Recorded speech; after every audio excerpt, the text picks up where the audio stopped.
మీ business ఏదైనా మీ ఊర్లో promotion చేయాలంటే అది సుమన్ టీవీతోనే సాధ్యం. ఇప్పుడే సంప్రదించండి.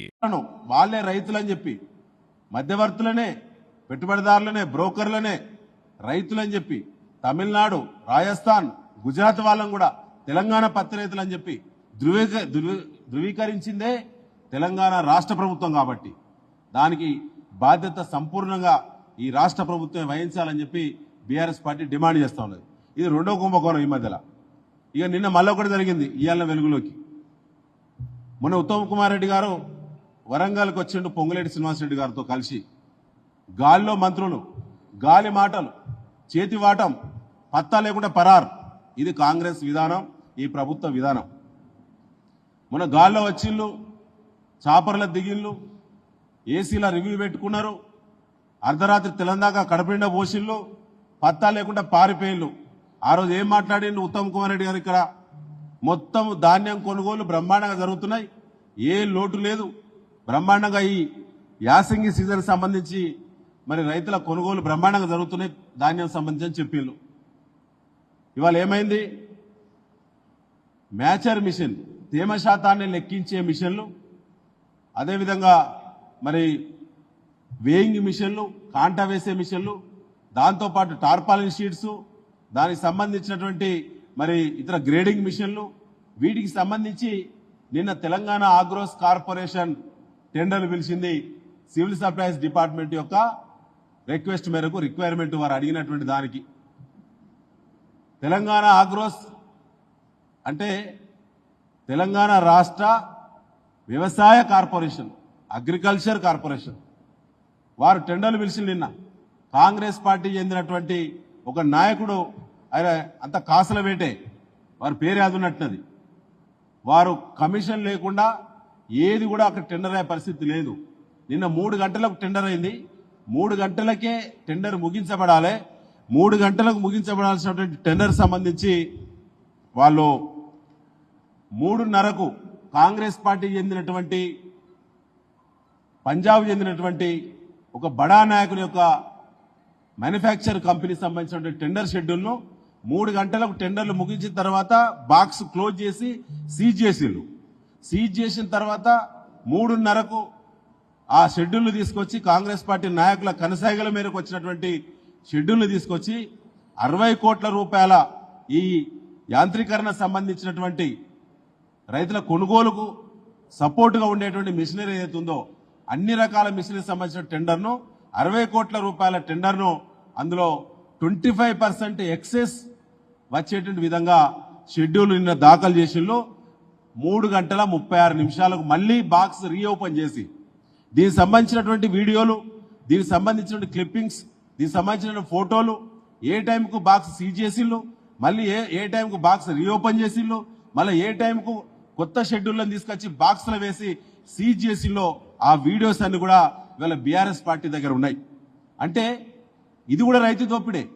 నిన్న మన పార్వతమ్మ గూడెం అని నెల్లికుదురు పక్కనే ఉంటుంది మహబాద్ జిల్లాలో. ఇవాళ పత్రికల్లో ప్రధాన వార్తలు వచ్చినాయి. వాళ్ళు వేయింగ్ మిషన్స్ కోసం, దాంతోపాటు మన తేమ శాతాన్ని లెక్కించే మిషన్ కోసమో, తర్వాత ప్యాడీ క్లీనర్స్ కోసమో రైతులు మేము 20 రోజుల నుంచి, నెల రోజుల నుంచి వెయిటింగ్లు ఉంటామని చెప్పి రైతులే ఒక్క మిషన్ ఉంటే ఆడ 200 మంది రైతులుంటే నిన్న కొట్టుకున్న రైతులు. ప్యాడీ క్లీనర్స్ కోసం, టార్పాలిన్ షీట్స్ కోసం నిన్న కొట్టుకున్నారు. ఇవాళ వార్తలు వచ్చినాయి, అక్కడ పోలీస్ కేసులు రిజిస్టర్ అయినాయి. ఎంత సిగ్గుమాలిన చర్య ఈ కాంగ్రెస్ పార్టీ ప్రభుత్వం చేసేటువంటి చర్య ఒకసారి మీరు ఆలోచన చేయాలి. మరి నిన్ననే టెండర్లో పిలిచినటువంటి ప్యాడీ క్లీనర్ల కోసమో, టార్పాలిన్ షీట్స్ కోసమో, వేయింగ్ మిషన్స్ కోసమో నిన్న టెండర్లు పిలిచిండు. కానీ ఉత్తమ్ కుమార్ రెడ్డి గారు మొన్న వరంగల్కి వచ్చి ఏం ప్రగల్భాలు మాట్లాడిండు? ఆ చెత్త మాటలు, చిల్లర మాటలు. ఇంత అనుభవం ఉండి కూడా కొనుగోలులో రైతులను అనువరమైన ఇబ్బంది పెడతా ఉన్నారు. నరకయాత్ర రైతులదైతే. ఇలా వరంగల్ ఉమ్మడి జిల్లా కాదు, మొత్తం రాష్ట్ర వ్యాప్తంగా రోజు వర్షాల ఎఫెక్టుతో, వడగళ్ళ ఎఫెక్టుతో, విపరీతమైనటువంటి గాలులతో చాలా ఇబ్బంది పడుతున్నారు రైతులు.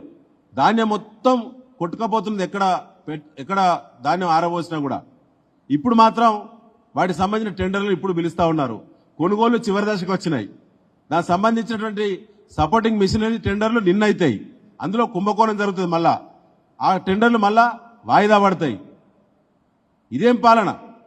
అంటే ఇతర దందాలు నడుస్తలేవు ఈ రాష్ట్రంలో అని, రాష్ట్రం దివాలా తీసిందని రేవంత్ రెడ్డి గారి యొక్క ప్రభుత్వంలో ఉన్నటువంటి అందరూ కూడా వాళ్ళ మంత్రుల నుంచి ఎమ్మెల్యేల దాకా రైతుల మీద పడ్డరు. రైతు పండించిన ప్రతి గింజ ప్రతి పంట కొనుగోళ్లలో కుంభకోణాలు జరుగుతున్నాయి.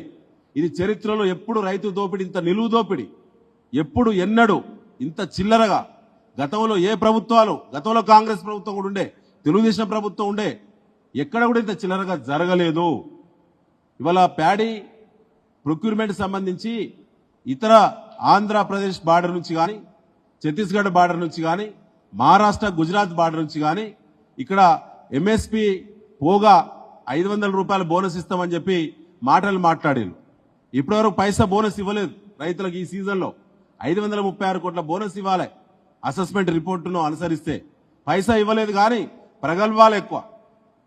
ఈ మధ్యలో పెట్టుబడిదారులు పోయి అటు పక్కన పోతే రేటు తక్కువ, బార్డర్ దాటితే రేటు తక్కువ.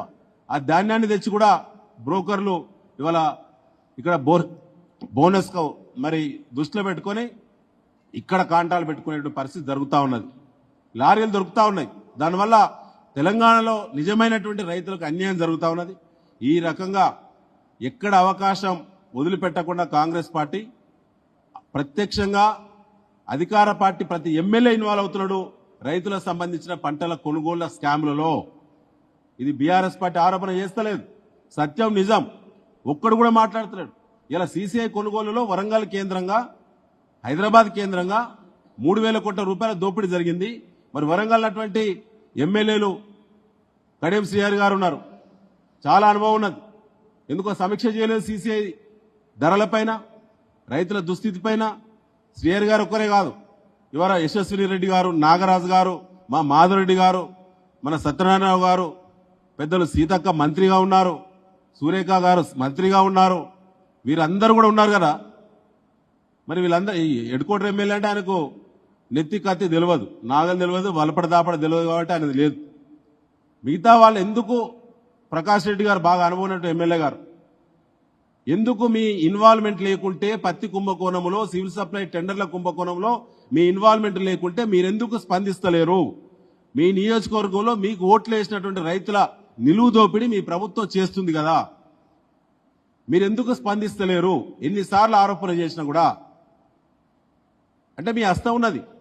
మిమ్మల్ని నమ్మి ఓట్లు వేసినటువంటి రైతుల చెమట చుక్కను టెండర్ల రూపంలో, ఎంఎస్పి ఆపరేషన్స్ రూపంలో అవకాశం దొరికిన ప్రతిసారి దోపిడీ చేస్తా ఉన్నారు. రైతులు కూడా దీన్ని ఆలోచించాలని చెప్పి బీఆర్ఎస్ పార్టీ కోరుతా ఉన్నది. ఈరోజు ప్రెస్ మీట్ ద్వారా మేము చెప్పదలుచుకున్నాం. నిన్న మా కేటీఆర్ గారు, వర్కింగ్ ప్రెసిడెంట్ గారి యొక్క అనుమతి ఆదేశాలతో ఇవాళ మనం ప్రెస్ మీట్ పెట్టుకున్నాం. రాష్ట్ర వ్యాప్తంగా సీసీఐ పత్తి కొనుగోళ్లలో జరిగినటువంటి అవినీతి 3,000 కోట్ల రూపాయలు ఏవైతే పెట్టుబడిదారుల చేతిలో ఖాతాల్లో జమైనాయో ఆ డబ్బులన్నీ తిరిగి ఎంఎస్పి నియమ నిబంధనలను అనుసరించి తిరిగి క్రాప్ బుకింగ్ పోర్టల్ను బేస్ చేసుకొని వ్యవసాయ శాఖ నిర్ధారించినటువంటి రైతుల ఖాతాల్లోకి తిరిగి రావాలని, వచ్చేంత వరకు బీఆర్ఎస్ పార్టీ తెలంగాణ పత్తి రైతులకు, తెలంగాణ రైతాంగానికి రక్షణ కవచంగా నిలబడుతుందని చెప్పి ఆందోళనలు వివిధ పద్ధతుల్లో, వివిధ రూపాల్లో బీఆర్ఎస్ పార్టీ రైతులకు మద్దతుగా చేస్తుందని చెప్పి, అది వరంగల్ కేంద్రంగానే దాన్ని ప్రారంభిస్తామని చెప్పి, వచ్చే వారం రోజుల్లో హైదరాబాద్లోని regional manager office, cotton corporation of India office ముట్టడి, ఆ తర్వాత వరంగల్లో ఉన్నటువంటి జనరల్ మేనేజర్ ఆఫీస్ ముట్టడి, ఆదిలాబాద్లో ఉన్నటువంటి జనరల్ మేనేజర్ ఆఫీస్ ముట్టడి, మహబూబ్నగర్ ఉన్నటువంటి జనరల్ మేనేజర్ ఆఫీస్ ముట్టడి, ఈ ముట్టడి కార్యక్రమాలు రైతులకు మద్దతుగా ఉంటాయని చెప్పి మీ ద్వారా తెలియజేస్తూ ముగిస్తున్నాను. Thank you.